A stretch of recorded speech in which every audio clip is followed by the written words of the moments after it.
Hello, bridge builders! I'm here with some exciting news. The first volume of interviews is now available on Amazon.com. The link can be found at eatlunchandboardgame.com. I promise that all proceeds from sales of this book will go right back into this podcast and channel.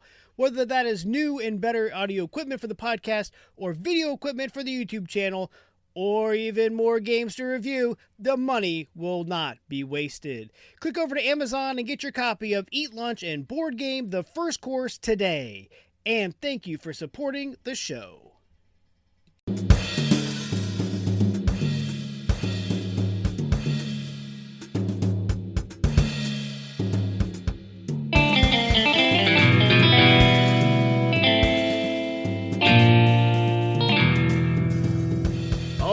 Welcome back to Eat Lunch and Board Game. I'm your host, Adam Collins. Today we'll be looking at Carcassonne. Carcassonne came out in 2000 in Germany. It was designed by Claus-Jurgen Wrede. I apologize if I butchered that name as bad as I think I did. It was published by Hans im Glück. Carcassonne won the coveted Spiel Jahres in 2001. That's the German Game of the Year award. It's kind of like the Oscars for board games. It is currently being published by Z-Man Games here in the United States after originally being brought over by Rio Grande Games. That is actually a pretty interesting story in and of itself, but that's for a different time and maybe a different episode. Carcassonne's a tile-laying game with some worker placement aspects to it. It is also credited as giving the world the meeple, which are your workers that you place on the tiles as you play. Depending on where they are played, changes how they score. The game is 2 to 5 players out of the box. Takes less than an hour with a recommended age of 8 and up. My son has been playing the game for years and he recently turned 8. To be fair, he took my tablet, hid behind the chair and played the app for hours on end. Then he brought back my tablet to me to let me know that it had died and needed to be recharged. He got the hang of the game very quickly and he's a very strong opponent. As for the Board Game Geek stats, it holds a 7.4 rating with over 88,000 reviews and sits at 158th overall. Now, these numbers are a bit shocking as it does place the game above Catan. Rule clarity. The rules are simple. There are really only a few. Draw a tile, place that tile legally, and then place a meeple on one of the unclaimed features of that tile if you so choose. Then, score any closed features, and the next player goes. The 6-page rulebook clarifies a few things, but once you play the game a few times, 2 or 3 or a few hundred like I have, there's really no need to go back into the rulebook. The rulebook simply gives examples of what is valid and what is not. The time to explain to newcomers. As you can tell from the rule clarity, the time to explain Carcassonne is very short. You can explain it as you go. There are a few minutiae that might come up along the way, but all in all, the game is very simple. By far, the hardest mechanic to understand is you can't claim something someone else is already in. Now, I know this sounds easy, but sometimes these fields get joined and twisted, and you might not notice that someone's already in the field.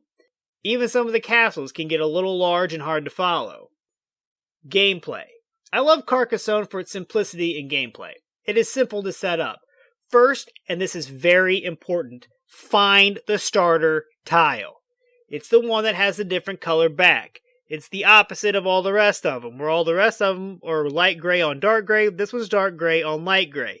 If you tear down the game properly and set this tile off to the side, you will save countless minutes searching through the tiles trying to find this tile at the start of the next game. I love Carcassonne because of the depth of strategy that you can bring to the game. The game is really a balance of taking quick, easy points and then playing for the long game.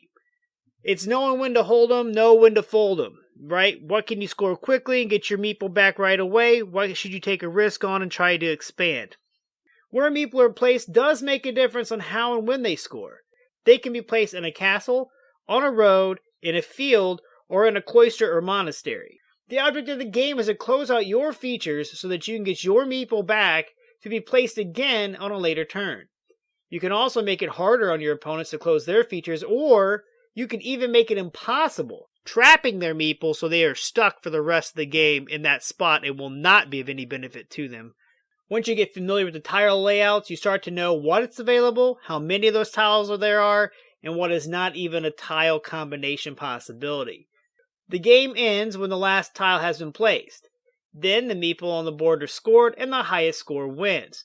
The hardest part is tracing around all these fields to see who has the most farmers and how many completed. The hardest part is tracing around all the fields to see who has majority and how many closed castles each farm touches. Replayability. As far as replayability goes, Carcassonne has it in spades.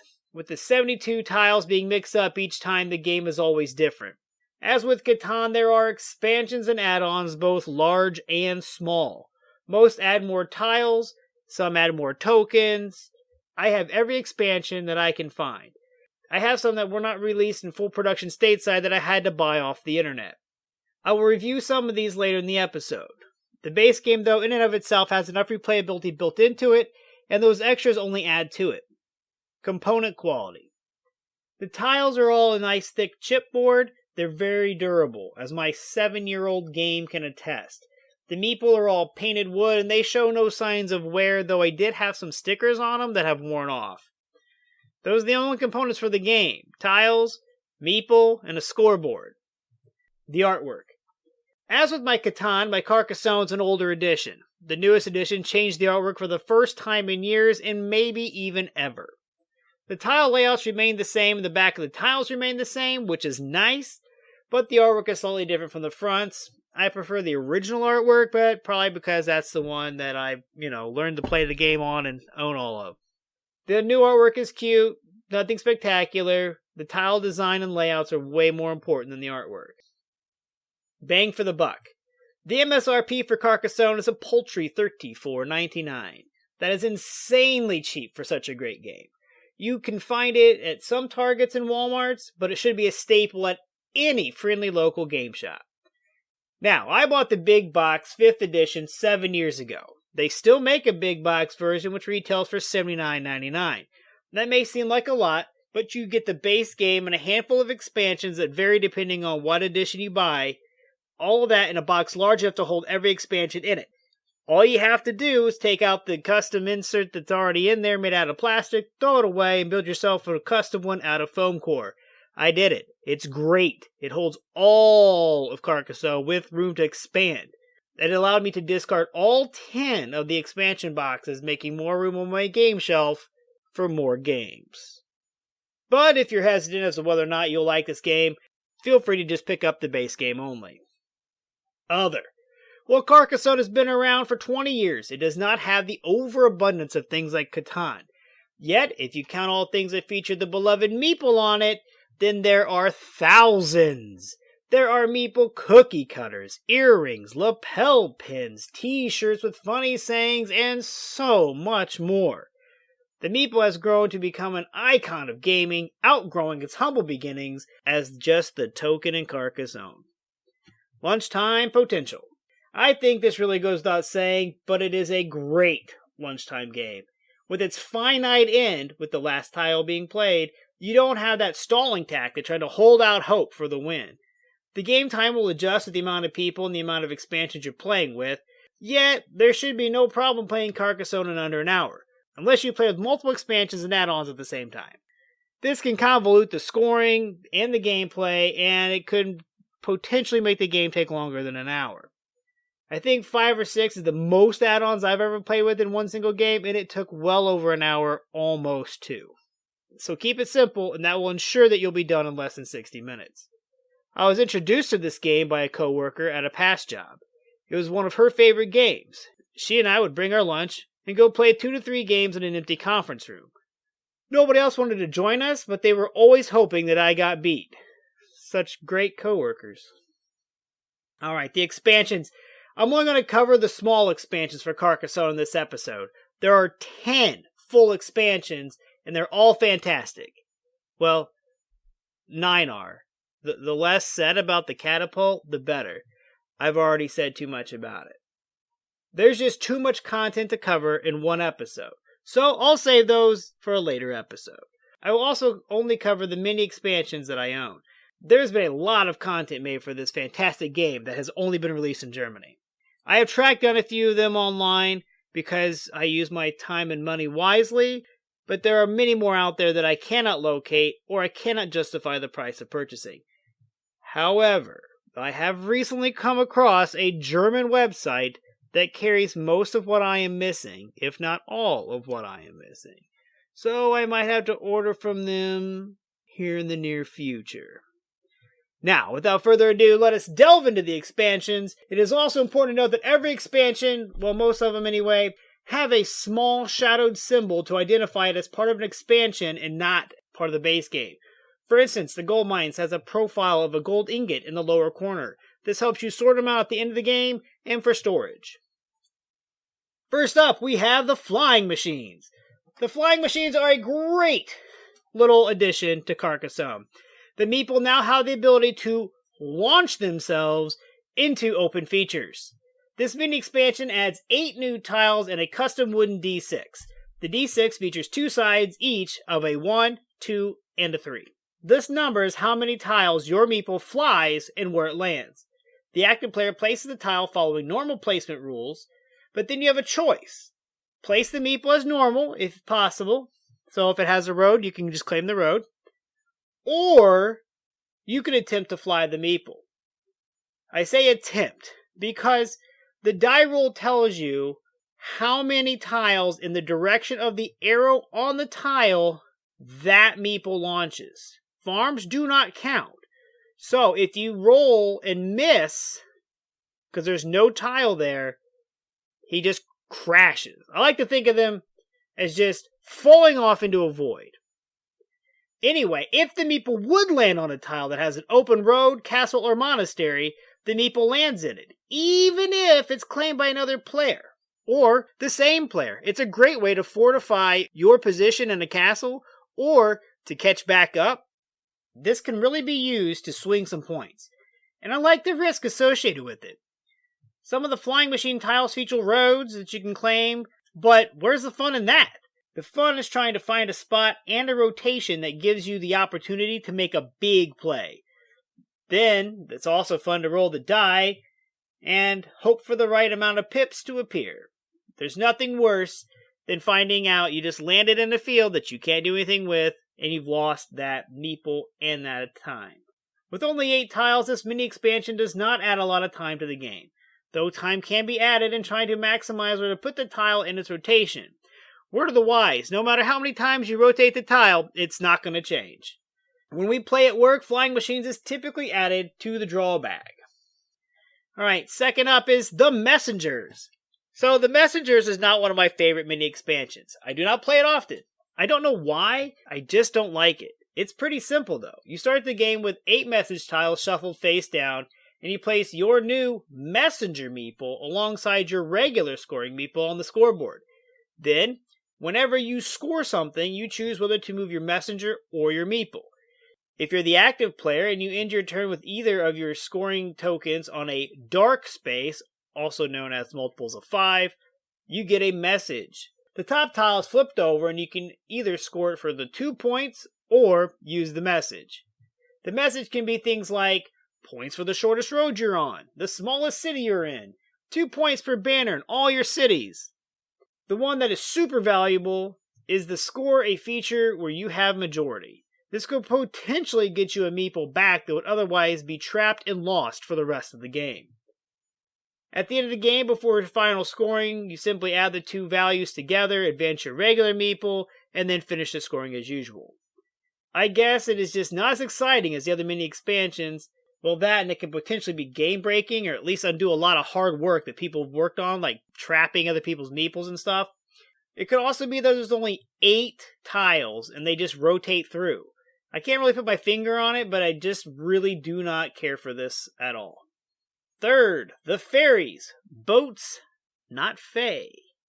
Okay, so I'm going to get this out of the way right now. I love this expansion. Fairies also adds 8 new tiles. Each one features a standard road tee, but where they would connect, instead there's a lake. And you have to place one of the 8 supplied ferries, which just look like wooden roads from Catan, to connect 2 ends of the roads. Then, whenever one of the ends of the roads that connects back to the ferry is extended, you can shift the boat to connect the different ends. This can end or reopen roads. If it ends one, then it's scored and the meeples return to the owner. It could connect you to a longer road that was previously claimed, but now you, through clever play, as the rulebook likes to say, are part of that road. Anytime a ferry is rotated and moved, it creates an end for the road it leaves. If the other end is complete, then the road is complete. This makes roads much more valuable. You can move the ferry, end your opponent's road, then extend it on a later turn, open it back up to yourself, creating a gigantic highway. With only 8 new tiles, the gameplay remains under the 60-minute mark. The gold mines. The gold mines come with some of my favorite new additions. 16 gold ingots. Just add the 8 tiles into the draw bag, set the ingots off to the side, and you're ready to go. When a tile comes up with a gold ingot, place it following normal rules. Then, place a gold ingot on it, and any tile that it touches, even diagonally, but it cannot be placed in a space with no tile. When any feature on a tile containing a gold ingot is complete, the player who scores the feature gets all the gold on all the tiles containing that feature. So if you score a road that goes over 5 tiles, and 3 of those tiles have gold ingots, you collect all 3 of them. This is a fun way to augment your scoring. When the game ends, ingots are scored based on how many you have. The more you have, the more they are worth. They can really swing a score, so you need to be aware of how many your fellow players have. This adds very little, if any, time due to the 8 tiles, but can add a lot of fun, a lot of strategy, and a lot of screaming at each other over who claims what. Mage and Witch. Oh man, the Mage and Witch. They are a fun addition to the world of Carcassonne. One adds points to a closed city or road, and the other divides the score in half, rounding up, of course. The Mage and Witch are new pawns for placing, and it comes with 8 new tiles. Just shuffle these tiles in with the draw bag as usual, and let's keep going. When one of these 8 tiles is drawn out of the bag, it is placed as normal, and the active player must now either choose to move or place one of the magic pawns. They must be moved into an incomplete city or road. When the corresponding feature is then completed, it is scored as I mentioned above. When it's scored, the magic pawn is put off to the side until it is summoned again. I love this mini expansion, as I do most of these smaller ones. It adds a bunch of new strategy and point scoring augmentation. This one adds a good and bad scoring mechanic, which adds a new depth as you try to put the witch into a big feature, then close it on your opponent for half its value. The Robbers.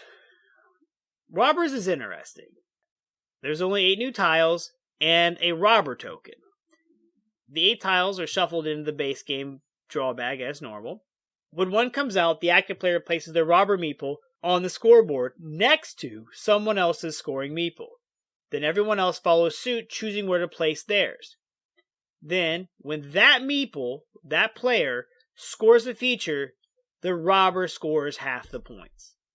The scoring meeple still scores all the points, like normal. I think that's my problem with this expansion. If I'm robbing you, why do you still get all the points? This does add a little bit of strategy, but it could have added more. For example, if I'm about to score a big castle, and you're going to rob me of half my points, and I'm only going to get half, then I would go score something else. But since I'm still going to get all my points, do I really care about you getting half? No. The gap between us remains the same if you're behind me, and if you're ahead of me, I still gain ground. I just don't think that the math makes sense in this expansion. Corn circles. Each of the above mini expansions that I've been talking about come with a bonus tile. And if you collect all 6 of them, you make a 7th mini expansion, crop circles. I bought the big box version of Carcassonne, and it came with all 7 of these already in the box. When a crop circle tile is drawn, it gives the player 2 options. The first option is add a second follower of the same type indicated on the tile, or secondly, remove a follower of that type. This sounds a bit confusing, but it's very strategic.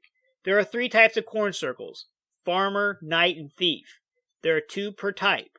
For example, if the player places a tile that features a farmer symbol on it, and that player chooses to add a follower of that type, everyone that has a farmer in play must, if they have a meeple in their supply, add a farmer to the game.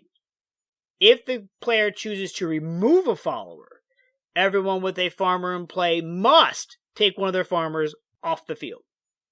This can get ugly, which of course makes it fun. With only 6 additional tiles, virtually no time is added. So that completes the 7 mini expansions, and I have to say, if you put 2 or 3 of these in your game, you will not exceed the 60-minute mark. Alright, let's look at a different one. This one is known as Published in Games Quarterly Magazine, issue number 11. I just refer to these as the 11. These 11 tiles are just new mixes that are not in the base game. There are a lot of new weird combinations of roads and castles, and there's a lot of combinations that aren't in the original base game. My favorite new one, the all-field tile. No roads, no castles, no monasteries. Just field. It is horrible to draw, but it can, however, be huge if you're in the middle of a farm war. The set of 11 tiles makes it harder to strand meeple as more combinations have now been covered. To be honest, I used a dark green Sharpie and drew an 11 to identify these from the base game set, as they did not have a symbol in their corner otherwise. To be honest though, these are just shuffled in my base game all the time. If I'm playing with a purist, which rarely happens, I remove them as they come up. The Phantom. This is the most recent add-on that I have purchased. I have only played it once, but I really like it. This add-on comes with a new acrylic meeple of each color, and no tiles. It is the first expansion to offer no new tiles. You can place this Phantom follower on a second feature of a tile if you claim a different one with your first real meeple. For instance, you could claim the monastery with your first meeple, but stand on the road of the same tile with your Phantom follower. Clearly this adds very little playtime, but as with most of these smaller expansions, it can change your strategy immensely. I had a lot of fun with this one. Also, my copy only came with the German rules included, but the seller who I bought it from off eBay was nice enough to print out the English translation and fold it up in the package. Thank you, Mr. eBay seller. Well, that does it for the smaller expansions that I have.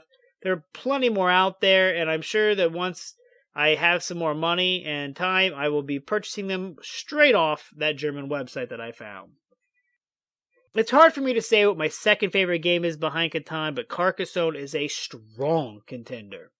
I love its ease of play. I love its finite conclusion. I love the meeple. I love expansions. This game has it all. I have played this game the second most of all my games, only behind Catan. But I've also had it second longest. I've had a lot of success and fun times in bridge building with Carcassonne. It's accessible to new players. People that already know it love to play it. It's an all-around great game and a great way to build bridges. You can follow me on Facebook. Feel free to email me at eatlunchandboardgame@gmail.com with any suggestions of games I should be playing.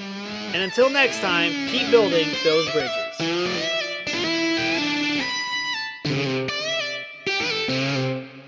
Average Joe's Gaming is a weekly podcast brought to you by us. I'm Joe. I'm Tom. We talk about all things game-related. In this hour-long podcast, you'll discover what has arrived in the game room, which Funko Pop Tom just could not resist, and maybe, if you're lucky, we might get around to talking about games. Might. Tune in weekly. You can find us on all of your favorite podcast formats. When you're gaming, why not be comfy? Go over to supportplayer.org. Click on the cards, pieces, and dice to get some merch. These t-shirts are some of the most comfortable I have ever worn. That's supportplayer.org, and there's a link on eatlunchandboardgame.com.